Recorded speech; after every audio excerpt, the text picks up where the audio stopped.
Hello everyone, welcome back to my channel. Today I'm going to show you how to increase engagement on your live stream. First, let's compare live streams. As you can see on my screen, this is a live session with only 2 viewers and very few comments, right? See, there are very few comments and almost no engagement at all. Furthermore, if you compare the number of comments, you'll notice there are more views, more engagement, and also the content creator here is very energetic, right? They are very energetic and enthusiastic when introducing the products. If we go back to the live session with the fewest viewers here, you can see that the person just sits still and has no energy at all, right? This will affect many aspects for the audience. For example, imagine now, watching a live session with no energy at all, nothing going on, it would be really boring. And furthermore, this content creator won't be able to fully convey the product's message to you, which makes the decision to purchase very slow.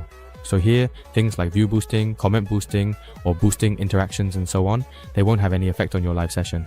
It will only help your live session get more viewers, increase its reach, and make it more lively. This is the interface of our software.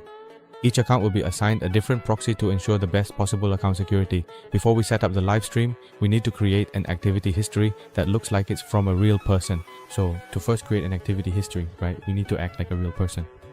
So here, in the general settings section, there will be an option to scroll through the newsfeed and then watch videos for 30 seconds to 30 seconds. And here there's also keyword interaction, right here. For example, if I'm working in cosmetics, then here I would enter keywords like cosmetic or beauty, things like that. And here, you can set keywords for watching from 30 seconds to 30 seconds, specify how many videos to watch and whether to like those videos or not.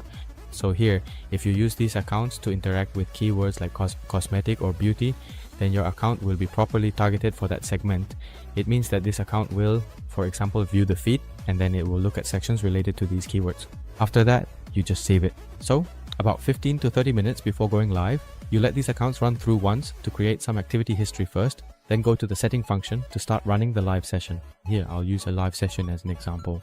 I'll use this person's live session as an example. Then after that, I just paste the link in here. Then select the accounts you want and just start. Here, you can create a customer journey history, for example, for your customer. First, they'll check the newsfeed, right? Then they'll go watch your live stream session, interact, comment, and then leave, right?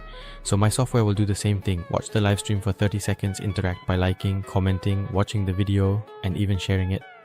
That's it. Once you're done, you just need to start, and the software will automatically run for you.